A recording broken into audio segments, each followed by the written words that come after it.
Okay, guys, welcome to episode 15 of my podcast. And today, my guest is Mr. Alex Peters. Alex is a mentor of mine. He's known me since I was in primary school.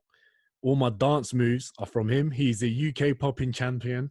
He's taught people like diversity and is very well known in the dance industry in the UK and even the world, isn't it? Yeah, I got some international links. You got some links. You got some links. And I wanted to bring Alex on today because obviously we all know the madness that's been happening other than the whole COVID thing, all the riots in America. And me and Alex, we always have these conversations when we link up because we're both from East London. He's black, I'm Turkish. We've always spoke about racism in a way where we've experienced and what we've seen from East London. Alex is a little bit older than me, so he's seen it from when? Well, did you move to East London? It's 1979. 1979. Yeah. When did your parents came from the Caribbean?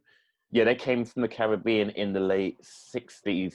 Late 60s at different points. So my dad came in via working in the army, and my mum came over for nursing.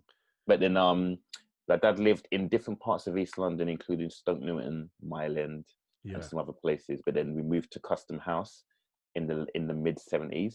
Yeah. And then we moved, and then where my family to be. Yeah. That was from 1980s. 1980s in East London. How many black families were there? How many? Well, put it on my street. There was literally 3. Bruv, that's mad, isn't it? Yeah, absolutely. It was a spot the black person. I mean, I think even now when I think about it, I was largely sheltered because I went to a Catholic school. So what you'd find is, and in them times, if you went to a Catholic school, because obviously it's religious based, most ethnic minorities will go there. So I went to primary school being in probably quite sheltered and bubbled. Yeah. But then when it came to hanging out on the streets after school or, you know, in the weekend, that's when you really felt that local energy. Okay. And was that like, because the thing is, you can, anywhere you go, anywhere I've been with you, even like school trips when I was young, you adapt very well to everyone, doesn't matter where you are in the world. You're always like very good with people. I find myself similar like that as well. Yeah. But for someone that is black and can do that in a more racist environment, it's obviously a lot harder. Whereas I'm obviously not white, but I'm not black either. So it's probably easier for me to jump into like a very different society. Whereas with you have to work different angles, right? To get yourself across in a way that I guess they will like, right? Well, it was funny because I was having this conversation. I mean, you're gonna have to lead me because there's so much I can say on everything you're saying there. But one of the things is my dad particularly was a local mechanic. So what I kind of learned growing up and then speaking to him getting older was that was almost a ticket to kind of be okay in the area. So my dad was a local mechanic. There was a particular family who they lived opposite us. In fact, Billy Maloney was in your year group, right? I think he was a bit older. Was it? Yeah, he was. You're right. He was a bit older. I think he was a bit older than me. Yeah. His grandparents, basically, they were the ticket into the area. Okay. Because obviously Billy Maloney's granddad is mixed race, and that's why his family is black. Yeah. So when they kind of gave a thumbs up to my parents, the rest of the area gave a thumbs up. Okay. You see what I'm saying? The Lord of the Manor. It was like that. It's almost if they endorse, then everyone else did. And then because my mum at the time, being a nurse being a nurse at the time was quite a noble thing, which is interesting because I always grew up feeling quite proud. My mum's a nurse. Nowadays, I don't think nursing, well, apart from the COVID time, nursing hadn't had that grandeur. I think it will reverse now with the whole COVID thing, but generally for the last couple of decades, nursing never was given that respect like that. I see what you mean. But like, say, for example, countries like Turkey, nurses still have that respect because it's still like a very big thing. So, and it is, especially now. And you're right. I think with the whole COVID thing, which has literally flipped over 2020. I mean, 2020 is a shit fucking year, man. You know what? I'm gonna say this to you: yes and no. This is a time for learning. So depending on how Okay. you take depending on how you utilize this year can be your game changer, Yeah. or we can sit in the fact that actually, because you got to think, every change doesn't come is never comfortable. Any change, even for yourself, like how you've Yeah. established yourself as you are, I'm Yeah. sure every process wasn't a fun process for you. No, I mean, like, just even going to school in East London, like, that wasn't, it was challenging in a way, you know. I mean, people that are listening, I've mentioned where I go to school and stuff, and Alex, can you just tell them what it was like? Because Yeah. I can't tell now, because, you know, when you're younger, you sometimes over exaggerate things, right? Right. But when we were going to school, there was always stabbings, there was Yeah. always issues, there Yeah. was always, like, how many people in my year that I know that are in prison now? Sure. Like, you know, and it's kind of crazy. What was it like for you? Because when you were mentoring me, you were in your 20s? I was in my 20s. You Yeah, was in your early to mid 20s. 20s. Yeah. So basically, yeah. I mean, that's a good point. Dylan, when you came into the school, you and your older sister, you came in at a time when there was a big transition happening in the school, but also in the area, because I would say Custom House was majority, or what, a very majority white dominated area until the very early 2000s. But Okay. what you were seeing by the end of the 90s, you were starting to see en masse people of different, nationalities and Yeah. origins starting to come through. So you was falling into that category. However, the earlier year group, so like if you look at your sister's year group, I would probably say that was the first, or probably, yeah, I think it's fair to say that was the second year group where you were starting to see, okay, things are changing. Okay. Yeah. So at the time when this was happening, it was also a lot of the local black kids were almost starting to mark their territory, if you will. They were starting to establish, we are here and this is how we do things. Coupled with the fact that at the time we were shifting from the kind of the garage era to the grime era. So Yeah. then that was solidifying that momentum even quicker. So what I think you were seeing is, it was at a time when you were starting to really witness the exodus of the local English working class community. But then a lot of the black kids, particularly the Portuguese community, Yeah. Yeah. they were Yeah. really starting to put their stamp down. And I think to Yeah. this day, that shift has remained. And in fact, if you go to Raw Docs now, I believe it's 60 to 70% ethnic minority. Is it? Yeah, yeah. Oh, mad. Like, It's a massive shift. that's crazy. I mean, compared to when you would have, like, moved in and stuff, which is kind of crazy. And I've noticed, like, because I mean, let's be honest, we've all like living in London. I mean, we've all experienced racism.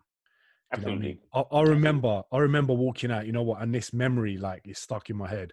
I remember my mum holding my hand, right, walking out of Newham Leisure Centre, and three, like, little rascals, like little white Right. East London boys, Yeah. like, swearing at my mum and me, telling me to go back to my country. And I Wow. remember being, like, so young, and, Yeah. like, I couldn't physically do anything. Yeah. I was Yeah. Yeah. really young. My mum was just, like, holding my hand, and my mum was like, "Don't worry, ignore it, ignore it." And I'm thinking, imagine if that happened now. That is Yeah. fucked. You know? Well, do you know, it is weird because, like, I think even now, so when, if you remember a couple of years ago when the whole Black Lives Matter thing kicked off, Yeah. what I really learned about Custom House was this: seeing a lot of the tension of people, like especially on my Facebook at the time. Now these would have been ex-pupils from Rodox Yeah. who had become Facebook friends, Facebooks and stuff. And so as a mentor in the school, these were kids that I'd worked with. I was fond of them, they were fond of me. Da, da, da, da, da. But when Black Lives Matter started to kick off, and then it started to create the dialogues you were seeing, it made me realize that even though a lot of people were living alongside each other, the narratives were so different, Yeah. and you didn't know until those points. So at that, what was changing about that particular era, so that would have been about 4 years ago, is people like had friendships, and they were saying, wow, I didn't know you felt that way. Yeah. Yeah. And Yeah. what that actually taught me was, actually within our communities, people don't necessarily speak, not the truth, but there's a certain level of conversation that just doesn't happen outside of your community. Yeah. That's right. They don't cross over that line, Yeah. where you don't go deep into conversation about how you feel, because, again, in East London, everyone's walking around full of testosterone. Who's the don? Who's this? Who's that? No, Right. nobody want to show weakness. Yeah, it's true. But You know? it's true. Everyone's just trying to handle their business and establish their own. And, you also got to remember, I'm sure for you as well. I mean, tell me if it's different.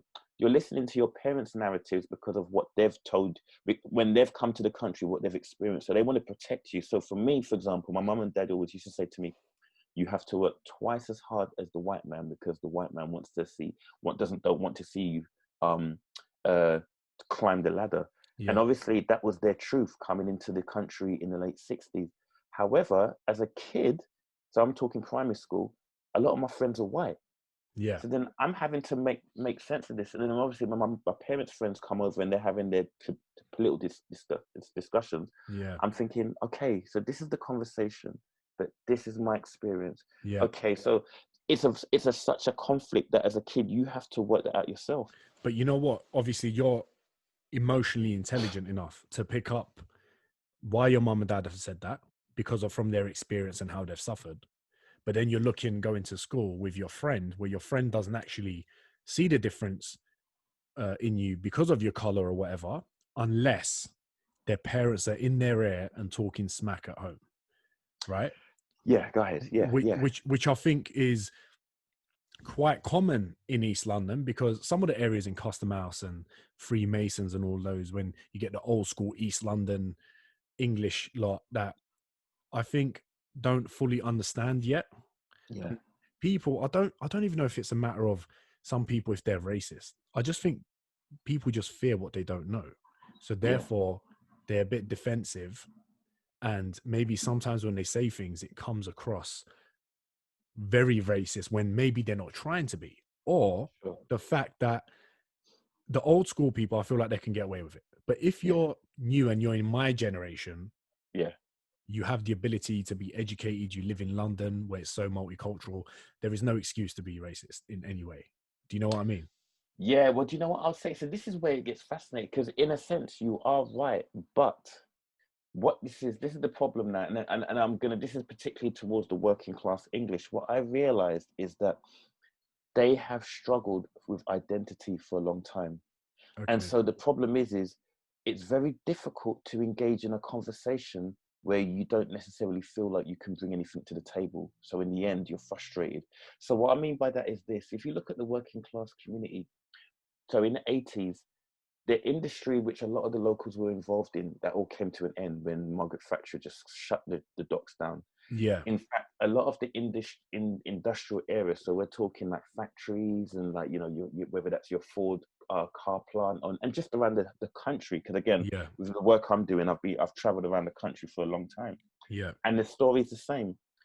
A lot of British a lot of white British working class culture was often attached to the jobs they were doing. So, for example, the men would go to work and do whatever. The mums would maybe be at home, or if it's latter times, maybe the parents, the mums got a job, the kids go to school, whatever. Then, as soon as that routine, and routine being the key word, as soon as the routine was kind of stopped and changed, then it threw people off. Now we're moving into a time of digital era. So that means academia. That means you're having to look at other ways of starting to skill yourself. Yeah. Hand skills, like physical skills, are almost becoming less and less relevant. Yeah. And so for the working class English community, personally, I think they haven't understood on being able to adapt quick enough. Yeah. And so what you have happening is this ever fast changing world where for England, the face of England is no longer this white face. It's multicultural, it's networking, it's opportunity. And I feel like in the working class community, they're still seeking what their identity is in this. And I think for that reason, they haven't been able to fully embody, embrace, and understand the changes that are happening before them. Yeah, I see what you mean. Like, for example, if, say, for the people that you're talking about, the ones, say, in East London, the ones we were raised around, and I know exactly the type of person you're talking about, because I know exactly. I've seen it, and it's way easier for someone like, say, when my dad or my mum come into the country, when all that is happening, you have a better chance of keeping up, because they think this is how things are done now, or this is how I think things are done now. So I'm not going back, I'm within time and whatever is developing now, I'm adapting to that instead of because basically I'm adapting to what I see, not That's what right. has been, because I haven't seen what has been and I'm adapting with time. That's right. And I think because of that struggle, yes, there is some frustration. And because of the frustration, I think there is outbursts. Like, I mean, you remember the Tottenham riots? Yes. Yes. That Yes. was like, That was crazy. that was crazy. I was in Australia at the time, actually, but I Yeah. remember watching. I remember, oh my God, that's Tottenham High Road. My mum and dad are down the road. That's right. I'm like, this is crazy, because my lot moved to North London after, and I was like, this Yes. is like, man, like, how has this happened? Because this originally happened from when, Mark Duggan. yes, Yes, when he got shot. But the thing is, you know, there was raising tensions, and it was an interesting time because at that point, I think I had just finished working in Hackney, and it was only when I was working in Hackney that I realized the gang problem that we were having. Because at the time, Custom House, although it had its own issues, Custom House was in its own bubble. yeah, When I went to Hackney, I was like, oh my days, this is a gang problem. Hackney. Do you know what I'm saying? I know, because a lot of the Turks are there. Right, exactly. And Mhm. like the school that I was working at had a big kind of catchment of Turks in the school. Yeah, that's right. Turks and Kurdish community, right? And 100%. they're all like, the ones that come into the country, they're all hungry. Yeah, Do you know what I mean? So they're hungry, they're feisty, yeah, they hustle, they go for what they want, And yeah, somewhere like yeah. Hackney, where the tension is crazy, there's so many gangs, and then you're seeing gangs go with Hackney versus Tottenham gangs, people Yes, getting shot, stabbed. yeah.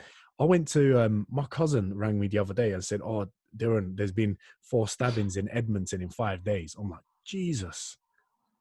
But you I'm know, like, the mad thing about it is this is happening, but it wasn't necessarily making the news. And you go on the street and you'll just see a little police sign, killing. If yeah, everyone's, yeah, if there's an, call this number if you know any information. So what I was beginning to realize that there's a whole world of activity happening and no one's paying attention. So no, for me, it felt like when the London riots happened, I really wasn't surprised because it was almost like, this is people saying, now you will listen to me.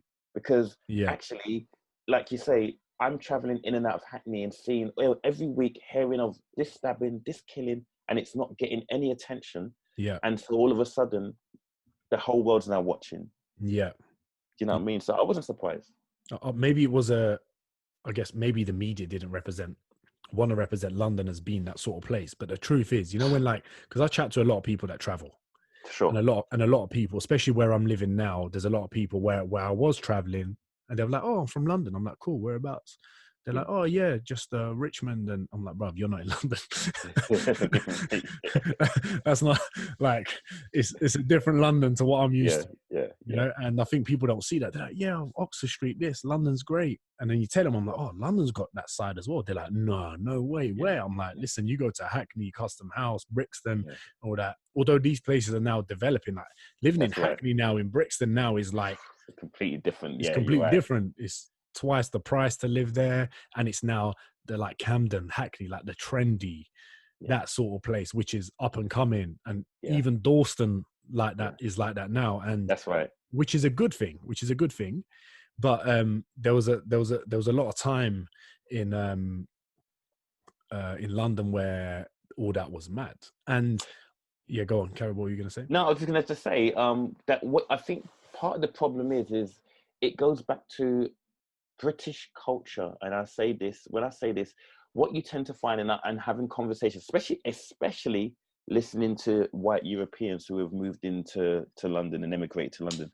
One of the things that I've often heard them say is that what they dislike about speaking of to people from England is the fact that they don't show how they feel. They will say they feel a certain way, but their body language will show something completely different, and they find Oh, that okay. most frustrating. So the Yeah, reason why I'm saying this is to say I do feel like British, as a country, society, as a whole society, have spent their time portraying this facade. So in the end, what you're talking about is you do have all these ghettos, you do have all of these things that are happening in places yeah, like London and other parts of the country, but we like to give off this image of the Queen, cup of tea. So when yeah, you go to America, Americans are shocked when you start telling them stories about what's really going on, because in their mind they've got this whole image that England is this white country with you're sitting down and you've got your cane and you're sticking, you know what I mean, in the top, you know, it's just Yeah, not yeah, that. yeah, yeah. I know what you mean. No, it's not that because London, UK is so multicultural. Right. It's so multicultural, and even like I've done a bit of America, Mhm. but nothing, not like you have. Sure. You've been all over the place, and well, I've done a lot of traveling, and I'm not gonna lie, I actually think the British police are the best ones I've ever come across. We're very blessed, most We're definitely. very blessed, and when there's like when I chat to boys like in East London, wherever, North London, they're like, police this, police that. I'm like, bruv, you have no idea how how literally like decent our police officers are. I mean, you go to carnival, they're winding up on each other. Yeah, I Do you know. know what I mean? I mean, which is wicked. Which is wicked. You know, they're Absolutely. amongst the people. Absolutely. I mean, Absolutely. they don't carry guns. I mean, No. that alone. You Yes. go to America. Even when I Yeah. got into America, and I was like, when I first time went to America was when I went LA last year, Yeah. and when I landed, even through security, they're like, It's a "Where madness. you from?" I'm Yeah. like, London. They're like, but no, but what's your background? I'm like, I'm Kurdish, Turkish.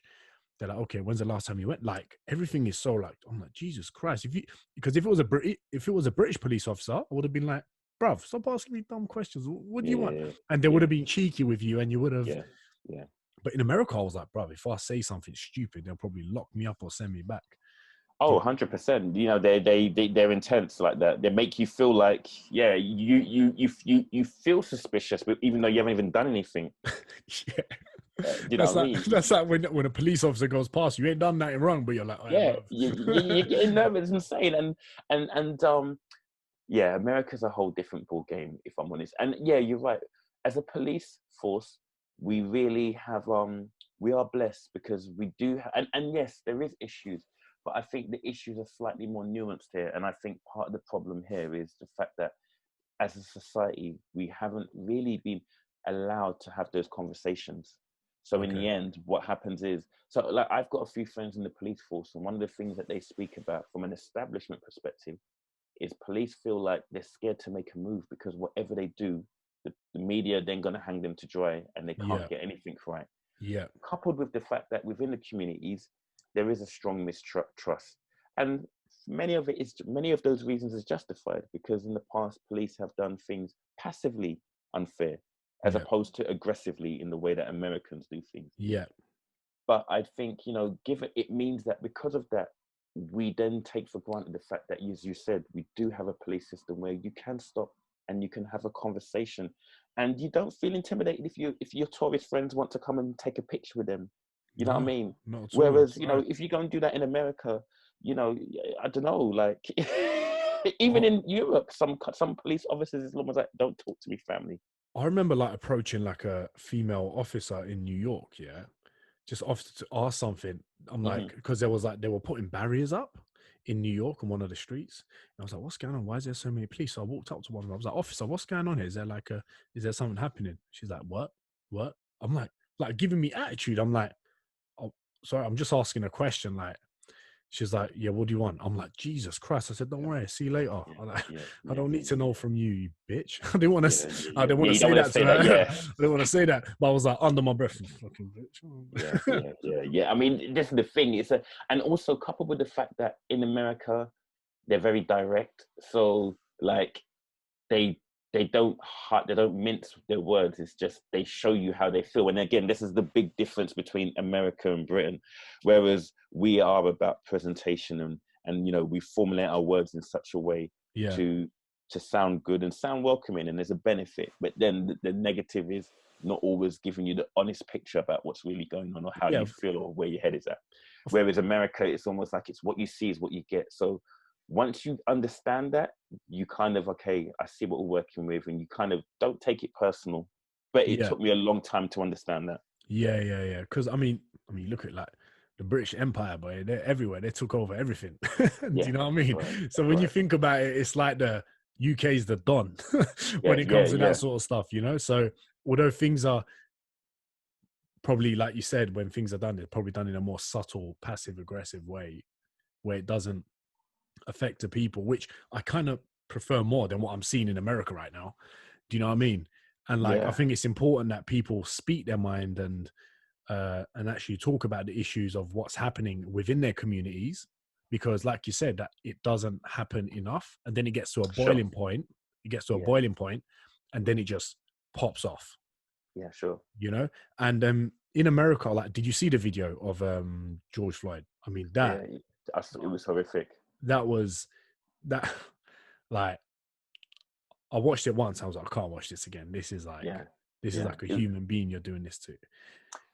But do you know what though, brother? I mean, because you just said something there. You said you almost kind of prefer the kind of the passiveness of the UK, and it's interesting because I don't know how I feel, because, like, at least what I will say is America is a whole different ball game of tension. And I know, like, as you said, I've got family in New York, so I've been going to New York. I've done umpteens of trips to New York alone. Yeah. But like, one of the things that really blew my mind was when we was in school, we was always taught that America is a melting pot. No, New York is a melting pot in America, and it always boasts being so multicultural. Yeah. I was shocked because when I got there, it was almost like, okay, it's a pot, but it's not melted, because, like, you know, it's so segregated in terms of blocks where people live. You know, Germans are here, Polish are there, blacks are there, Puerto Ricans are there, Irish are here. So that threw me off. And so that's the point I'm making. So what I'm saying is I realized after making a few trips to New York, I started to realize, okay, this is a very segregated country. And obviously traveling to other states, I've been to many other states. Yeah. With England, the problem is there is very similar issues here. But again, it goes back to there is a facade. And so what happens is when things are happening here, when, for example, coming from the arts industry, what you're now starting to see, I've never seen so many people from the white community step up and be like, no, enough is enough. This is too much. I've not, in my lifetime, I haven't seen this level of activism from the white community. Yeah. However, there's still a big chunk of the white community who continue to remain silent. Staying silent. And do you think if you're staying silent, are you, maybe not intentionally, are you supporting? I don't think it's necessarily that. I think, again, it goes back to what we were saying at the beginning. I believe it's to do with the fact that there's a lot of the white community have felt like they cannot speak their truth without being labeled racist. Fair point. They say, everything they say, they get demonized. So in the end, they just become, what's the word? It's just almost a level of apathy. It's almost like, you know what? It's nothing to do with me. I can't even speak my truth. Whatever I say, so I'm just staying out of this. Yeah. And you know, again, they're slowly watching, particularly in the working class and even in the middle class. I don't necessarily think it's the same thing in the more affluent and educated kind of the higher education class. Yeah. But I feel there's a sense of, oh, well, do you know what? And I'm not part of this because it feels like everyone's talking about all these different needs for Asians and blacks and whatever, and you're forgetting about me. And so in the end, in the much needed conversations, it's manifesting in this silence. Yeah, no, you're right. Because if you think about it, like, even when we're talking right now, we're saying like white working class, black working class, this. Whereas I feel like I can get away with that because I'm ethnic. Right. Whereas if maybe if I was having this conversation with James and stuff, maybe if he said black this, black that, he would probably hesitate to even say that. Maybe. That's right. That's you know, right. and I've told him, and there's been where we're talking, I'm like, brother, you can see he knows he's black. It's fine. Yes. You can say he's black. He knows he's black. And I remember this happened to me once when I was actually working in Australia in a town called Blacktown. Can you believe that? Blacktown. Guess what? Town, you know, and guess what? Majority of people are black. Like, really? Yes, bro. In that town? Madness. Western Sydney. Sudan, Islanders, wow, different parts of Africa, but like in Australia, you don't get a lot of like Nigerians, Ghanaians and stuff. You get more Sudanese and Somalians and all that. But and I was like, and I was served, and then I was at the till, right? I was working in a Foot Locker when I first got there, right? Yes. And I was working at the till, and this woman came over, and I was like, "Who served you?" Because you got to write their number down so you see how much they've made or whatever. Yeah. Right? They're like, "Oh, the gentleman over like," and I can see her hesitating, right? And I'm from London. I'm from London. We just say it how it is, like, you know what I mean? It's nothing offensive. She's like pointing over there, and I'm like testing her, innit? I'm waiting to see what she says. She's like, I said, "The black fella." I'm loving this. She goes, what? Excuse me. I didn't. I didn't say that. I didn't say that. You said that. I was like, Yeah. listen. I was like, what's your name? I think she said Christine or something. I said, Christine. Yeah. There's no problem with that. He's very aware that he's black. Yeah. Just like you're aware that you're white. Yeah. It's Yeah. fine. Yeah. You're not saying, if you said that, it's not anything racist. You can say, oh, the Yes. black guy over there served me. Yeah. There's nothing wrong with that. Yes. Do you know what I mean? Absolutely. Because Absolutely.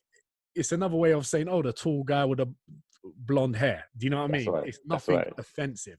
But Yes. to me, the way she was hesitant about that Yeah. questions me, are you racist? Do you know what I mean? Well, Like, no, I hear that, but do you know what I think it is? I think it goes deeper than that. So I think, okay, I'm gonna be, oh man, okay, I'll take it right there. Essentially, you're talking about the British Empire. What it's done, it's built off of racism, essentially. Again, okay. it's research. It's not even, I'm not saying this is a matter of opinion. It's just a matter of just do your research. It's there. It's not hidden. You don't have to go into the dark web. This is known research, and most people don't bother to take the time to do the research. Yeah. But the problem is that the reason why people feel they can't speak their truth is because so many things have been stigmatized so much. So particularly in the 90s, you had this PC culture where you can't say this, you can't say that, you can't say this. But the problem with doing that is without the education that's attached to it, Yeah. people see it as a negative. So people feel like, rather than saying, oh, I understand why I can't say these words, all people say is, you're restricting my vocabulary. Okay. And so in the end, you're now creating a frustrated, you're creating a frustrated body of people who maybe through their ignorance, so their ignorance comes from a historical racism, but consciously they're not operating in that racist place. They're consciously just operating from a frustrated place. Okay. You know what I mean? So I think the problem is it's to do with education, it's to do with awareness, and it's the fact that one, schools are not teaching the truth about their history. Yeah. And so what happens is when you have a body of people who are still struggling, because again, if you speak to the average white person and say to them, what is your British culture? Yeah. Most cannot say this. Yeah. They struggle with this. Yeah. So when you're at that place, when you're still struggling to identify how to define yourself, but yet you're told you can't say, you have to respect this, this, this, and this. Yeah. It's going to frustrate you. Of course, yeah. Because you don't know what the answer is. You don't know what to say.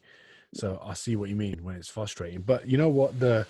I think when it comes to how do we move forward from here then?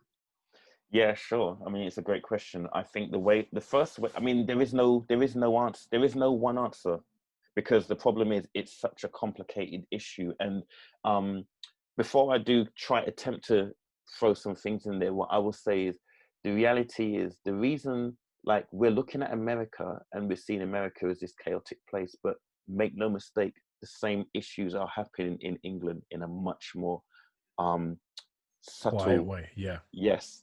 Because the thing is, the sheer fact that even in 2020, a lot of British people still struggle to say black is that's you know what I mean? Yeah. So I think the problem is there needs to be a space where one, people in the British community can begin to speak their truth and be honest without being judged. I think that's one of the first problems. I think 100% agreed. Yeah. I think because, like, imagine if there was like a little safe circle where people can just go and speak their opinion and no one would be judged for it. But the truth is, like, they're going to get kind of judged for it. Do you know what I mean? Because we're stigmatized. And so what's happening now is people are more afraid of being labeled certain things rather than the act. So people are more afraid of being called racist than they are of actually behaving racist. Yeah, that's a fucking fair point. Do you know what I'm saying? And what is worse? Like, when you think I'm saying? Yeah. But again, it goes back to what I said before. In Britain, we like this facade. Yeah. So we want the image, but we want to keep the image, but we're not prepared to really go deeper than that. So the conversations that I'm talking about needs to happen at a deeper level where everybody, even within the black community, I think we have to learn to stop judging people and stop just, as soon as someone says something that's a little bit kind of a bit weird, we just throw the book at them, because the problem is we're not helping ourselves. If we want to educate, education is a vulnerable space. So It's about everybody being in a space that's vulnerable for Yeah. everybody. And we exchange and we say, do you know what? This is my truth.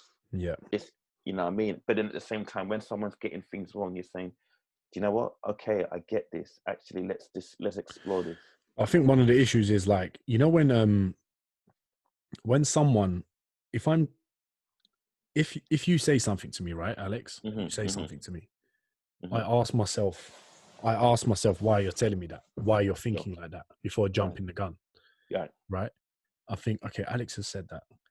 Or say if you were racist towards Turkish, Kurdish people, I'd be like, why is Alex racist? What is he experienced for him to have the ideology about that? Yeah. And then I would say to myself, after I thought that, what can I do in a charismatic, likable way to change his fucking mindset to go back to neutral? Because yes, there's times where you need to be aggressive with certain things. Yeah. I'll put my hand up and I'll say that I'm very fucking aggressive with certain things, especially online and stuff. But sometimes there's we need to stop and think, just like you said, with like the Black community, take a pause and explain it in a way that person might understand, then they'll be more on board, which I think now is maybe that's why more than ever there's more like white people standing up now and speaking up, because now there is more like multicultural educated people that can put it across in an artistic way where people understand more and relate more. Because whereas before, in the olden days, without technology, social media, all of that stuff, I think it was harder to relate to each other. Yes. And also as well, I'd probably say, because again, what we've seen with this particular killing, George Floyd, has been spoken about for the longest times. You only have to listen to the music. You only have to listen to your Tupacs. You only have to listen to your Bob Marleys, your James Brown. It's not new. But I think, again, there was a massive in denial culture that was happening.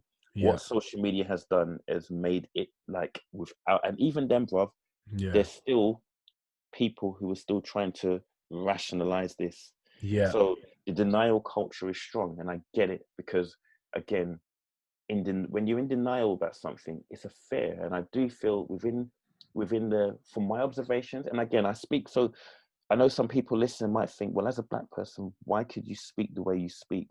For two reasons. One, because I'm happy to get it wrong, and I'm not afraid for someone to come and correct me, because actually I'm interested in learning rather than just being right. You'd be open into listening. And you'd be open into learning, 100%. Yeah. But then also, because I think there's a massive fear within the English community around fear and guilt. Because I do think that in the English community, deep down, they know that there's something not right about the British community history. So there's almost like a juxtaposition. There's one side that says, well, I want to find my Britishness and I want to be proud. And there's things in my history that I'm proud of, and that's right. Yeah. But then there's also this very ugly history that exists that's also attached. Yeah. And I think there isn't really an understanding of how to balance the two, how to acknowledge the two. So as soon as you start to mention the words like racism and identity, a lot of English communities shut down. They go quiet, or they go extra defensive. Yeah. And you know what? Obviously, the truth about the history, where like the British Empire is where they are today, is through history, like times have changed. It's not like it was back then. And the British Empire, the Turkish Ottoman Empire, which invaded so many places and killed innocent people, raped women, like it's all fucked up. But that is history. Yeah. But that isn't why history's happened. Whatever's happened.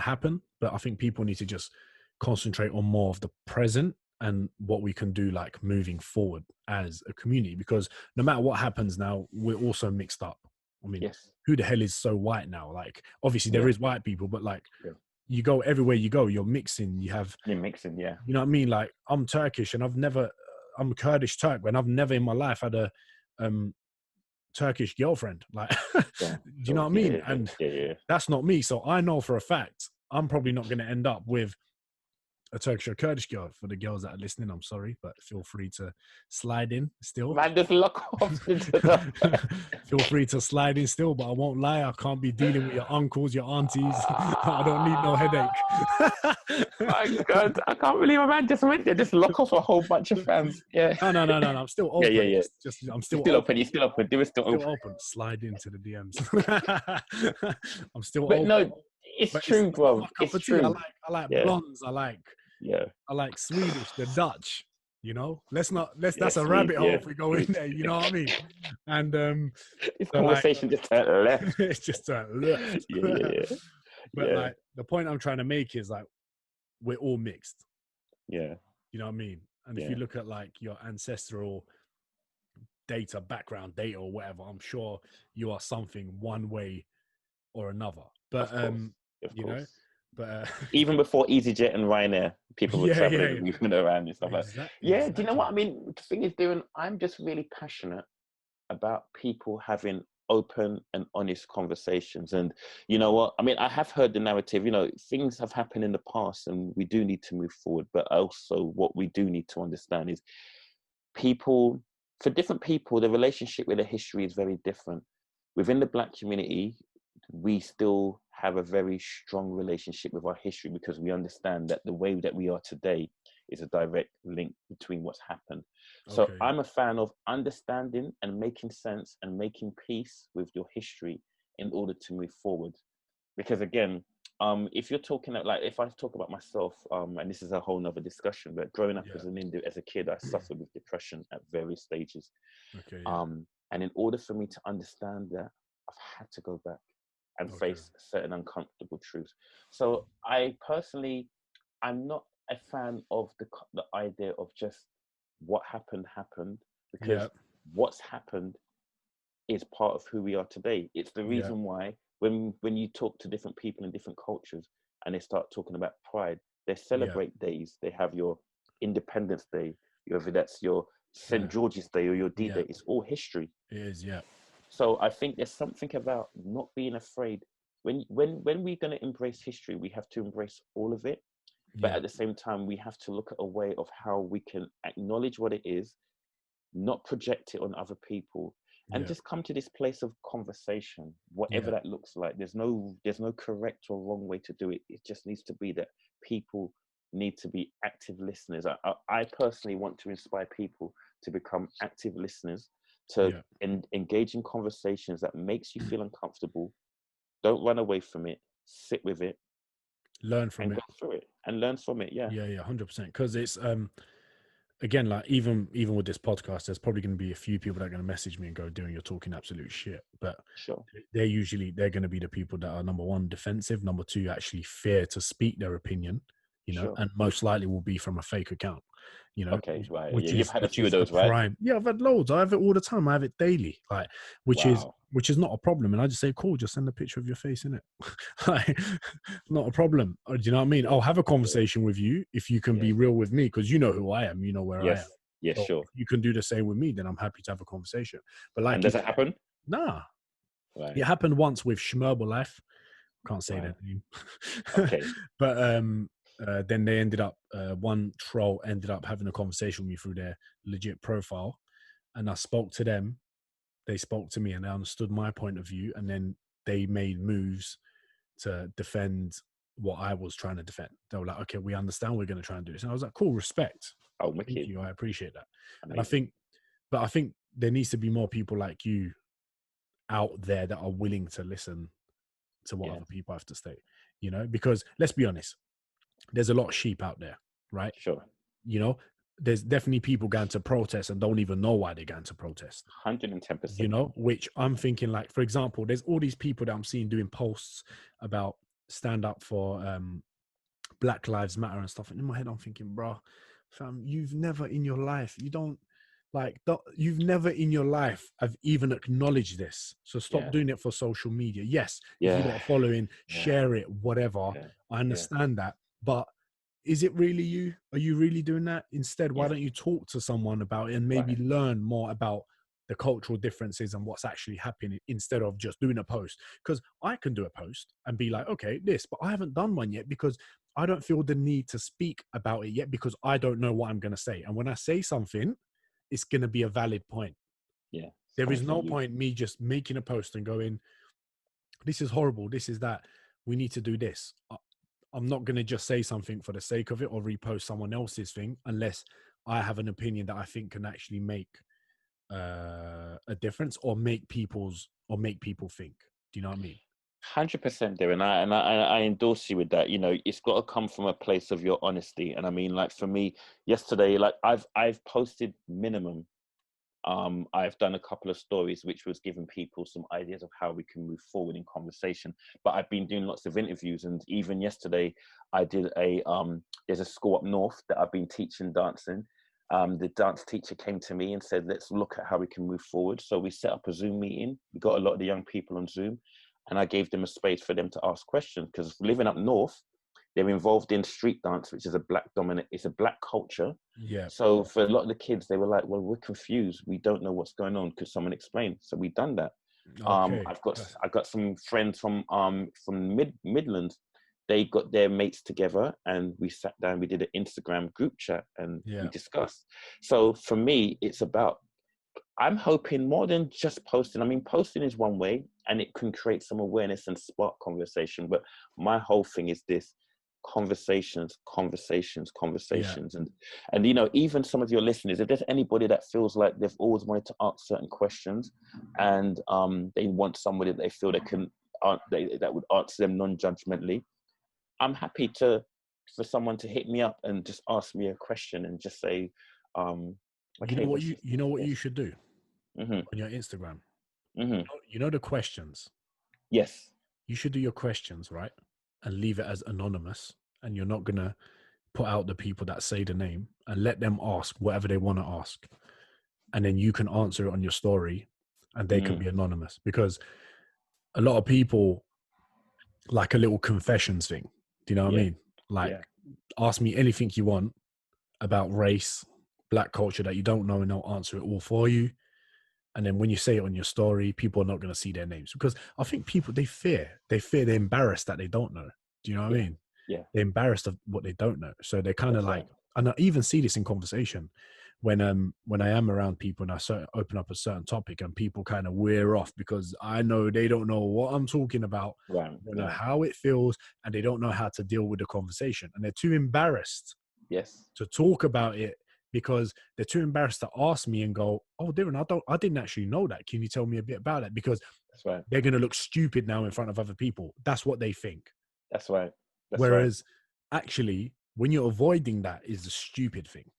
It's like when I need help, I need to go out and I'm going to ask for help. And I think not enough people do that. And it also comes in line with like mental health as well. Not enough people talk about their mental health, you know, especially men. Yes, absolutely. I'm glad you said that, because I was just about to say that. I was going to say that right now, there's a lot of people posting that it's okay to not be okay, but then actually don't embody it. So you've got this from the mental health perspective, as you just said, it's okay to not be okay. But actually, that also goes on to things like difficult conversations. How could you be talking about it's okay to not be okay from a mental health perspective, when actually in a daily difficult conversation perspective, people can't even handle just not being okay in that? Yeah. You see what I'm saying? So to me, it starts at a very basic level. If you're not comfortable with being uncomfortable in a conversation, there is no way that you're going to be able to really embody the idea of having mental health issues. I see what you're saying. And I think that's why, like, when I talk with you, right, if I always feel like I'm tested a little bit, which I like. Okay. Right? Which I like. And I get this with one of my very close friends, Michael Hector's dad as well. And every conversation with him, my dad, those sort of people, I'm always like, I have to think before I say anything, because it can go any direction, right? And it's challenging, but I grow from that so much. It's unbelievable. And it's like, it's one of my most favorite things to do is to talk to, because everything I've learned till today, from fitness to socializing, everything, business, whatever, is actually what I've learned from listening to other people and putting myself in uncomfortable situations where I'm kind of forced to adapt to grow. Sure. And because a lot of people fear to do that, it's very hard. And I think, like you said, people like yourself that are open to conversation, people actually need to reach out and talk about it, especially if you got kids, like, because at the end of the day, your kids are going to be like you. Do you know what I mean? Like, Absolutely. you know, and if you're not educated, how your kids are going to be educated? And when I mean educated, it doesn't have to mean you need to go to university and stuff. I'm just talking about being educated in society and in life experiences, you know, because you see some people that have fucking got their masters in this and that, and have no idea about the people that they live with, they live around, and in the society they live in. You know, they have zero idea about politics. And although I'm not so deep into politics, I know what's happening. I know what's going on, and I can hold a conversation. I've had to. Being who you are, you've had to have some basic awareness. Yeah, of course. Yeah. I mean, what I was going to say as well is, I mean, at this point, because I mean, I know your listeners probably have said that, you know, I've known you since you was in school, and I just want to second what you're saying there, because I've watched you grow up in secondary school from being this lad who, it was interesting because you was always quite a switched on person in school, but then the problem was it meant that you often got yourself into trouble with teachers simply because you, as a kid, you saw and you understood, but you didn't have the maturity to understand, okay, Diren, just don't talk at this point. Yes. Don't answer back. So like, you know, you would tell me like what happened, and then you would tell me why it went pear-shaped. And in my head, I'm thinking, oh, damn. But then in my head, I'm also like, no, but Diren, I get it, because I knew even at that age, you understand, you're not dumb. So you kind of, your whole thing was, if it doesn't make sense to me, I'm going to tell you that it don't make sense. I'm not going to play this game.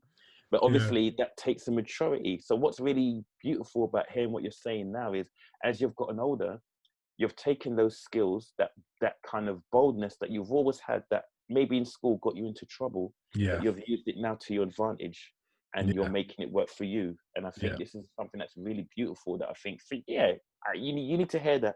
And I think from, you know, your fan base that have followed you through your work, is understand one of the things that, one of your attributes that has worked for you and why you are where you are today. I appreciate that, because that did get me in a lot of trouble in school, man. And you know what? It's funny because you were the only person that actually understood me when I was talking about that stuff. Sure. You were the only person, right? So that's why I've always loved you. I've always loved seeing you, always had that connection with you. And like some teachers, and I think they knew that I knew exactly what they mean by the way they say it and why they're saying it, and they hated it. Yeah. And I even remember in college, one of my tutors kept going to fucking Thailand, didn't it? He was like 50 plus years old, kept going to Thailand. My other tutor loved me up. And I remember even turning around and saying, "Sir, listen, I know why you go to Thailand every half term. So please don't start me. All right. So don't get on to me like I've done something." I said, "I know why you go." I said, "I know you go to them whorehouses. So, I know why you go. That's what you said. I know why you go." And I looked at him, I was like, "Don't start me, boss. These people don't know, but I've traveled. So please." And I was like 17, innit? So, and I know he's thinking, like, I see his body language change. He's thinking, this little Turkish prick. That's what he's thinking. You were so bad, man. That's terrible, bro. And then I went to my tutor, and I was like, and I told her what happened. She's like, "Oh, Diren, God, Diren." She's like, "How are you that smart?" "Yes, obviously you're right, but don't say that." And it was so funny. It was so funny, and it was so funny. And I just thought, oh fuck, I'm not made for this university game. I'm just like, I need to be. It's a game. It's a game. And I think with conversations, and I think one of the things I love doing is actually socializing and talking to people, and whoever it is, I'll talk to them exactly like myself. Doesn't matter if it's Will Smith or if it's Alex Peters or if it's my mom or my dad, right? And I think that's one of the things. I think, like you said, we just need to talk more for mental health reasons, 100%. For community reasons, to learn, for everything, you know. Because the thing is, at the end of the day, the way that we're communicating today isn't working. It's not working. Yes, you know, there is, like, for example, when you look at your kind of your network of people, you have your guy, I don't even know his name, the black gym dude that you work with. Paul Lima. And then obviously you've got James, and then I think you've got another dude, Sven. Sven. And so you've got a network of cultures that are coming together, so it works. But the Yeah. thing is, it's just that for me personally, I want to inspire people to just continue to have those conversations, because the thing is, like you say, I think as well, in people's mind, people need to understand that entering into that difficult, vulnerable space can only end in positive growth. And I've realized people won't enter into those conversations if they can't see in their mind that at the end of this, I'm going to be better off. So if you talk about people that are into fitness, Yeah. people would exert the energy, feel tired, sweat, stink, almost feel like they're about to throw up. Yeah. They only put themselves through that because they know in their mind that at the end of this, I'm going to be a better person. Exactly. And it's the same with conversation. One thing that I'd really like to say, if we're talking about, for example, what we spoke with racism and this whole, what's happened with George, it's triggered a lot of people to act. I would say to people, see these conversations like a gym. It's incredibly uncomfortable. It's not something that's desirable. And I'm not just saying for white people, I'm saying for everybody. Everyone, that's right. Enter these conversations knowing that if we spend time doing it right, with a certain level of respect, a certain level of active listening and compassion and understanding, you will come out of this a better person, I promise. But you have to allow yourself to go on that journey. 100%. It's funny that you said that about the people that I'm around, right? Like James, for example. When we first met James, the way he's grown in understanding more cultures since he's spent more time with me, I've seen him change. Like, he might not see it. Yeah. I've seen him change, like how he would see things. Do you know what I mean? Because he's heard it from my end, and I've heard it from his end. So there's a lot of element of things why I know why certain people where he's from think the way that they think. Sure. And he sees why people like me think the way that we think, you know? And it's great. And because of that, I've grown my knowledge on where his culture background is, and he's grown his knowledge in a crazy way with my cultural background, because even him going into conversation with someone that is not from where he's Windsor, from, Berkshire, is it Berkshire? around there, around there. Inside, He's way more confident chatting to people that are from London, that are ethnic. I know it, I see it, and I'm like, yes, and I love it, and I'm like, sick. This has happened because I'm like, yes, I've definitely had an input on this, and I'm buzzing about it, because now more people can relate to him and learn from him, and more people can relate to me and learn from me. And this is why we need to have conversations, man. Love it.